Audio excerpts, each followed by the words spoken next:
სულამბარი და გულამბარი. იყო და არა იყო რა. ერთ ქვეყანაში იყო ერთი ხელმწიფე. ხელმწიფეს მეტისმეტად ჯიუტი და ავი ხასიათი ჰქონდა.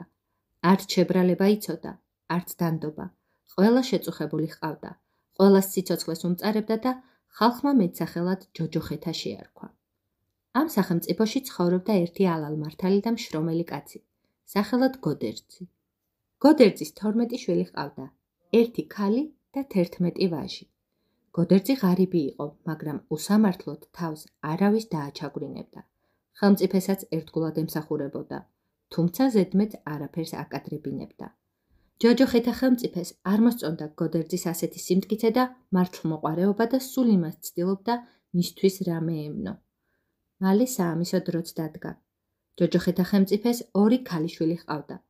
უფროსი ქალიშვილი ერთი ხელმწიფის შვილზე დანიშნა და სიძეს მზითევში რამდენიმე რჩეულ ვაჟკაცსა და ქალს შეჰპირდა. რჩეულ ქალ-ვაჟებში გოდერძის 12-ვე შვილი იყო დასახელებული, მაგრამ გოდერძიმ მეფის ბრძანება შორს დაიჭირა და მტკიცე უარი შეუთვალა. მე რაც სამსახური მმართებ შენი გისრულებ, ამისი ვალდებული კი არა ვარ და არც შენა გაქვს შვილების წართმევის უფლებაო. გოდერძის უარი რომ გაიგო ჯოჯოხეთა ხელმწიფემ, თლად ჯოჯოხეთად გადაიქცა. გაწყრა, მაგრამ რა გაწყრა. პირიდან სულ დორბლები წამოყარა და გაცეცხლებულმა იყვირა. ახლავე შეიპყარით შვილებიანად და ჩამოახრჩეთ. გოდერძი ჭკვიანი კაცი იყო. იცოდა რომ ჯოჯოხეთა ხელმწიფე უარს არ აპატიებდა და თადარიგი წინასწარ დაიჭირა. ცოლ-შვილი თურთ აიყარა და ბინა ერთ მიუვალ კლდეში დაიდო. ხელმწიფემ ჯარი და ნაზირვეზირები დაადევნა, მაგრამ გოდერძის შვილები რჩეული ვაჟკაცები იყვნენ და ხელმწიფის ამალას სიმაგრეში არ შეუშვეს. ჩამოვარდა იმ დღიდან მტრობა გოდერძისა და ხელმწიფეს შორის. კლდეღრეში გახიზნული კაცის ხელობა ხომ ყაჩაღობაა და გოდერძიც ამ გზას დაადგა. თავისი რჩეული შვილებით წელიწადში რამდენჯერმე ჩავიდოდა ქალაქში. შეიპარებოდა ღამე ჩუმად, დახოცავდა სასახლის მცველებს და ხაზინას გაიტაცებდა. რაც სჭირდებოდა თვითონ აიღებდა, რაც არა და ღარიბ ღატაკებს ურიგებდა. რაღა არ სცადა ჯოჯოხეთა ხელმწიფემ. რაღაცნაირად არ უყელა, მაგრამ გოდერძისა და იმის შვილებს ვერაფერი დააკლო. ბოლოს ძალიან რომ შეწუხდა, ხერხს მიმართა. გოდერძის თავისი პირველი ვეზირი მიუგზავნა და შერიგება აღუთქვა. გოდერძიმ ხელმწიფის შემონათვალი შვილებს გააცნო და ჰკითხა, რა სიტყვითო. ძმებმა დაიჯერეს ჯოჯოხეთა ხელმწიფის დანაპირები და დაბრუნება ამჯობინეს. მხოლოდ ყველაზე ნაბოლარა ძმა ჯიხვა დადგა უარზე. ის ჩვენი ხელმწიფე ისეთი ჯოჯოხეთია, არაფერს ვაპატიებს და დაგვრჩის. თვითონ გოდერძიც უმცროს შვილს ემხრობოდა, მაგრამ დანარჩენმა ძმებმა არ დაუჯერეს და მამასა და ძმას უსაყვედურეს. როდემდე უნდა ვიყოთ ტყეღრეს შეხიზნულები? ან ოჯახი და ცოლ-შვილი არ გვინდა, ან ადამიანური ცხოვრება? თქვენ თუ გინდათ დარჩით, ჩვენ კი წავალთ და მეფეს შევურიგდებით. ჩავარდა საგონებელში გოდერძი. არ უნდოდა შვილების გათითო კაცება და უმცროს შვილს ჯიხვას უთხრა. მოდი შვილო, წავიდეთ. მართლაც და როდემდე უნდა ვიყოთ ამ ტყეში. ხელმწიფეა და იქნებ თავისი სიტყვა არ გატეხოს. მე კი მithქვამს და თქვენიცით. თქვა ჯიხვამ და დათანხმდა. აიყარა კლდის გამოქვაბულიდან გოდერძის ოჯახი და დაბრუნდა ძველ ნასახლარზე. მამამ და შვილებმა შეაკეთეს სახლი. აანთეს კერა და დაიწყეს ძველებურად შრომა და პატიოსანი ცხოვრება. ჯოჯოხეთა ხელმწიფემაც თითქოს დაივიწყა ძველი მტრობა, დაუტკბა, დაუახლოვდა ძმებს. უფრო ჯიხვა მოსდიოდა თვალში. სასახლეში ხშირად იბარებდა და თანატოლივით ესაუბრებოდა. გულში კი სხვა განზრახვა ჰქონდა. უნდოდა ჯიხვასთვის შარი მოედო და ძველი მტრობისთვის სასტიკად დაესაჯა. საბაბიც მალე გამოჩნდა. ჯოჯოხეთა ხელმწიფეს უმცროსი ქალიშვილი ხშირად ხედავდა ჯიხვას სასახლეში და ვაჟი ძალიან მოსწონდა. ბოლოს შეუყვარდა კიდეც. ლამაზი და ცქვიტი გოგო ჯიხვასაც შეუყვარდა, მაგრამ იცოდა რომ ხელმწიფის ქალს მას არავინ აღივსებდა და თავი შორს ეჭირა. ეს ამბავი სეფექალებმა გაიგეს და სასახლეში ჭორი გაავრცელეს. ჭორი ბოლოს ჯოჯოხეთა ხელმწიფის ყურამდეც მივიდა. განრისხდა ხელმწიფე და როგორ განრისხდა. პირიდან სულ ცოფები ყარა. როგორ გაბედა ვიღაც გლეხის ბიჭმა ჩემი ქალიშვილის შეყვარება? და კარისკაცებს ჯიხვას შეპყრობა უბრძანა. სასახლეში დავიბარებ, ეხს შემოდგამს თუ არა, მაშინვე შეიყვარით და ყველაზე ღრმა ორმოში ჩააგდეთ. დაიბარა სასახლეში. ჯიხვაც ძველებურად ეახლა. როგორც წესი, შესვლისთანავე აიყარა ხმალ კაპარჭი და კარიბჭის მცველებს გადასცა. ის იყო დარბაზში უნდა შესულიყო, რომ ეცნენ შეიარაღებული კარის კაცები და ბნელ ხაროში უკრეს თავი. რა კი ჯიხვა ხელთ ჰყავდა, ჯოჯოხეთა ხელმწიფეს რა თქმა უნდა სხვა ძმებისა და მამის დასჯა აღარ გაუჭირდებოდა. აფრინა მაშინვე შეიარაღებული ჯარისკაცები. გოდერძი და დანარჩენი შვილებით შეაპყრობინა. მოაყვანინა სასახლეში და ისინიც ბნელ ორმოებში ჩააყრევინა. ზის ჯიხვა ცივდა ბნელ ორმოში და ფიქრობს, როგორ დააღწიოს თავის ატანჯვას. ერთხელ ასეთ ფიქრში რომ იყო გართული, უცბად თავზე რაღაც დაეცა. აიხედა მაღლა და ბნელში ჩამოშვებული თოკი დაინახა. იმავ წამს მაღლიდან ჩურჩული გაიგონა. მოიჭიდე თოქს და ამოდი. ჯიხვა მოეჭიდა თოქს და ავიდა. ორმოს თავზე ჯოჯოხეთა ხელმწიფის უმცროსი ქალი დახვდა. ქალმა მოჰკიდა ხელი, გაიყვანა გალავანში და უთხრა. დაყოვნების დრო აღარ არის. აჰა, ცხენი და იარაღი, ყველაფერი მოგიმზადე. წადი, შეკრიბე ხალხი, დაესხი მამაჩემის სასახლეს და გამიტაცე. შენს მამასა და ძმებს მე მივხედავ. შენ მხოლოდ შენს თავს მოუარე და ჩემს გატაცებაზე იფიქრე. ქალმა ერთი აკოცა და გაისტუმრა. შეჯდა ჯიხვა ცხენზე და წავიდა. მიდის, მაგრამ არ იცის საით მიდის. ბევრი იარა თუ ცოტა, ბოლოს გზაზე ერთ თავისტოლა ბიჭს გადაეყარა. ჯიხვას მოეწონა ბიჭი და გამარჯობა უთხრა. გაგიმარჯოსო, მიუგო ბიჭმა. ჯიხვამ შეატყო, რომ ბიჭი რაღაცაზე დაღონებულიყო და მიზეზი და ვინაობა ჰკითხა. ბიჭმაც დაუფარავად უამბო. მე ერთი ძლიერი ხელმწიფის შვილი ვარ. მამაჩემი ღრმად მოხუცი იყო და თანაც ორივე თვალით ბრმა, მაგრამ ტახტს მაინც არ მაძლევდა. იბარებდა ექიმებს და თვალებისა და სიბერის წამალს თხოვდა, რომ თვალებიც ახელოდა და კიდეც გაახალგაზრდავებულიყო. ვინ არ მოიყვანა, ვისთან არ იმკურნალა, მაგრამ არაფერი გამოუვიდა. არც სინათლე დაუბრუნდა და არც სიჭაბუკე. ბოლოს ერთი წუნკალი დედაბერი შეუჩნდა. მე მოგარჩენო და წამალიც ასწავლა. თუ 10 წელიწადი ახალშობილთა სისხლში იბანავებ, თვალები აგეხილება და ახალგაზრდობაც დაგიბრუნდებაო. დაუჯერა მამაჩემმა დედაბერს. დაგზავნა ჯარი თავის სახელმწიფოს ყველა კუთხეში და რაც ახალშობილი ბავშვი იყო, ქალიც და ბიჭიც, ყველა მოაყვანინა. დაახოცვინა და მათ სისხლში იბანავა. ამ ხნიდან მოკიდებული სულ ასე მეორდება. ყოველდღე მოჰყავდათ ახალშობილი ბავშვები, ხოცავდნენ და მამაჩემს სისხლში აბანავებდნენ. შეწუხდა ხალხი, ყველგან ტირილი და გლოვა ისმოდა. შიშიც შვილს ვეღარავინ აჩენდა და ქვეყანას გადაშენება მოელოდა. ხედავდი ამას და გული მისკდებოდა, მაგრამ მამაჩემის ხათრითა და რიდით ვერაფერს ვამბობდი. ერთ დღესაც ჩვეულებრივ მოიყვანეს ბავშვები, 100 ბიჭი და 100 გოგო. ბავშვებს დედებიც უკან მოყვნენ და შეიქმნა ერთი ზარი და მოთქმა. აქეთ ბავშვები წივიან, იქით დედები იცემენ თავში და იხოკავენ ყელყურს. მაშინ კი ვეღარ მოვითმინე, დავავლე ხმალს ხელი და მამაჩემს თავი ბატკანივით გავაგდებინე. მერე გამოვარდი კარში, დავხოცე ყველა კარისკაცი და შვილები დედებს დავუბრუნე. აი ასეთი მძიმე საქმე შემემთხვა და ამის შემდეგ აბა ჩემს სახელმწიფოში როგორღა დამედგომებოდა. ხალხი მამის მკვლელს დამიძახებდა. მეც ავდექი და გამოვიქეცი, მაგრამ სად მივდივარ, სად წავიდე ან რა გავაკეთო, თვითონაც არ ვიცი. ჯიხვამაც უამბო თავისი თავგადასავალი, დაძმობილდნენ და წავიდნენ ერთად. ბევრი იარეს თუ ცოტა, ბოლოს ერთ უცხო ქვეყანაში მოხვდნენ და ბინად ერთ დედაბერთან დაბინავდნენ. მეორე დილას გამოვიდნენ და ქალაქი დაათვალიერეს. ნახეს იმ ქვეყნის მეფის სასახლე და ძალიან მოეწონათ. ოღონდ ეგ იყო გალავანი სულ კაცის თავებისა ჰქონდა შემოვლებული. დაბრუნდნენ საღამოშინ და თავიანთ დიასახლის კითხეს. ამ თქვენს ქალაქში ყველაფერი კარგია, მაგრამ ერთი რამ ვერ გავიგეთ. რად არ ტყია მეფის სასახლეს, კაცის თავების გალავანიო? დედაბერმა უთხრა. არ მინდა მაგის მიზეზი გითხრათ. კარგი ახალგაზრდები ხართ. ვაი თუ სულ მაწაგძლიოთ და დაიღუპოთ. ბიჭები არ მოეშვნენ, განარა უნდა იყოს ისეთი, გითხარიო. ამ ჩვენს ხელმწიფეს ერთი მზეთუნახავი ქალი ჰყავს. დაიწყო დედაბერმა. ცოლად გაყოლაზე უარს არავის ეუბნება, მაგრამ ერთი პირობით.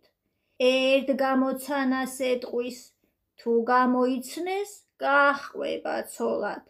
თუ ვერა და თავს მოსჭრის და გალავანზე დადებს. დედამიწის რომელი კუთხიდან აღარ მოდიან მთხოვნელები, მაგრამ თავს ყველა აქტოვებს.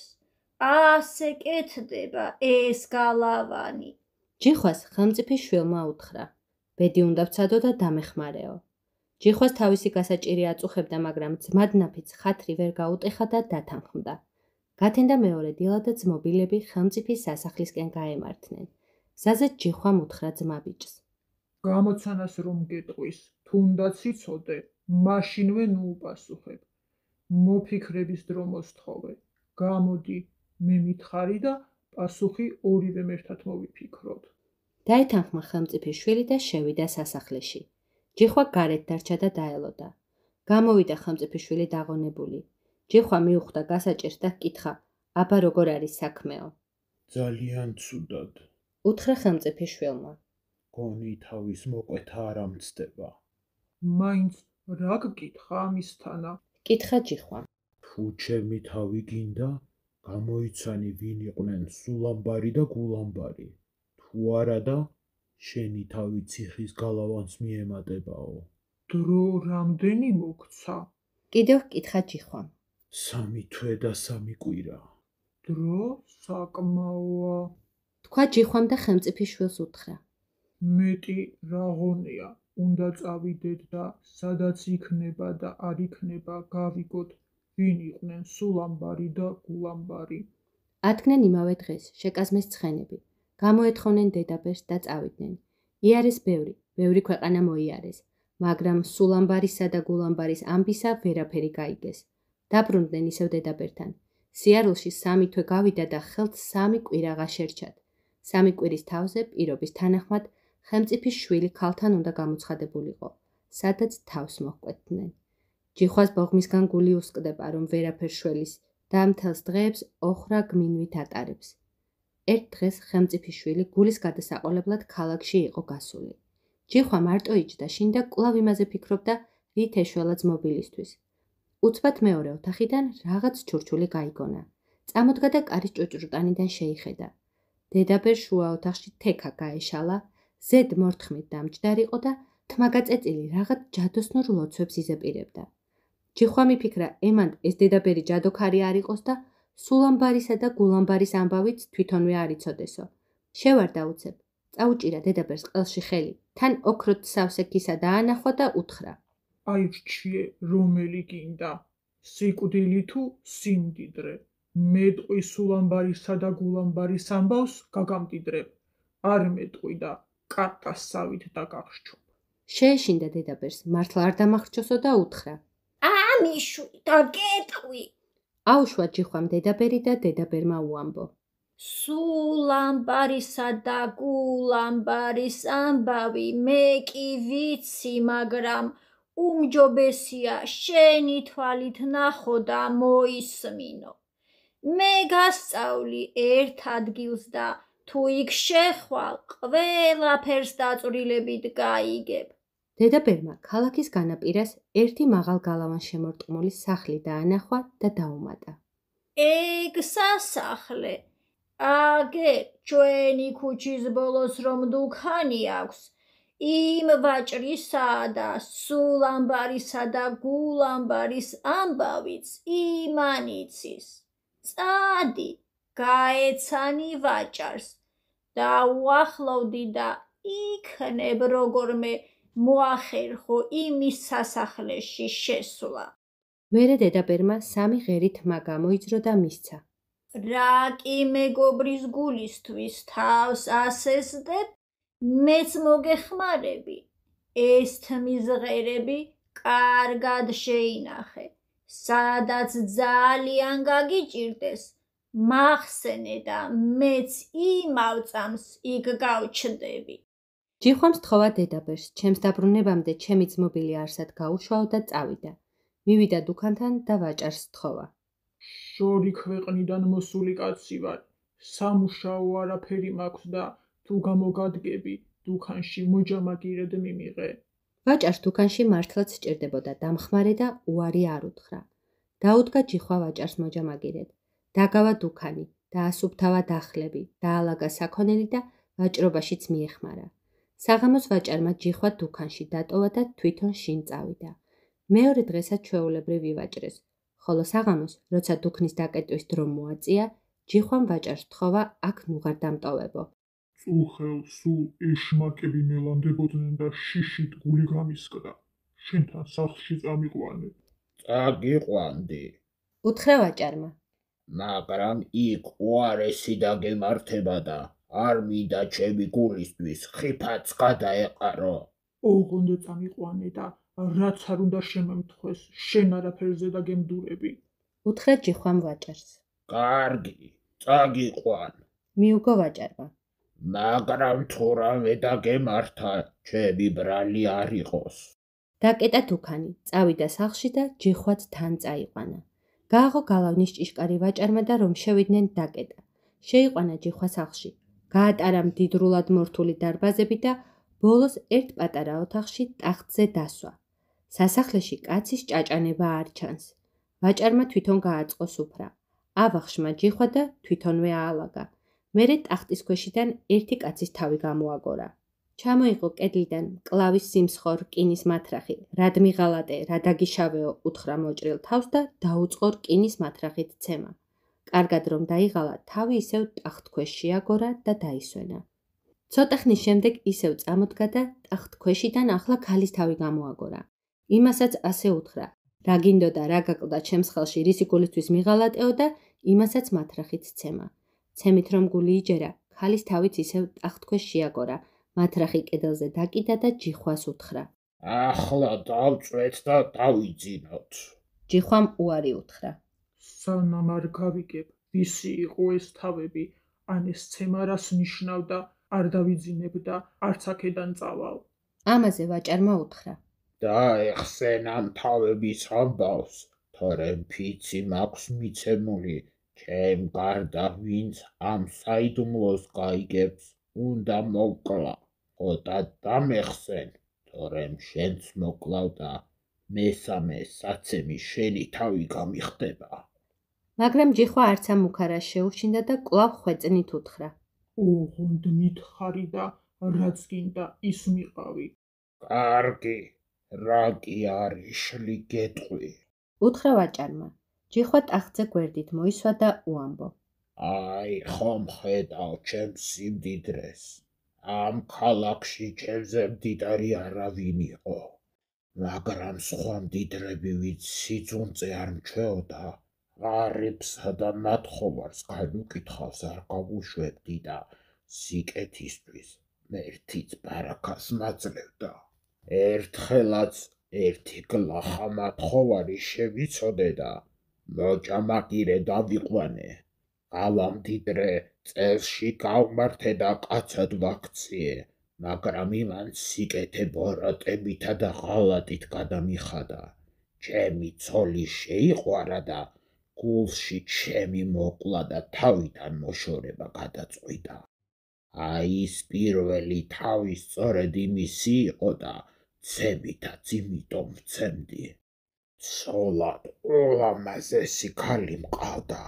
განაგრძო ვაჭარმა. ლამაზი ცოლით თავი მომქონდა და დიდ პატივშიც მყავდა. რა სურვილი უნდა გასჩენოდა, რომ არ ამესრულებინა.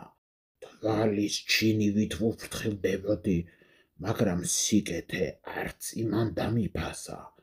ჩემი გლახა მოჯამაგირე შეიყვარა და მოკულა მომინდომა.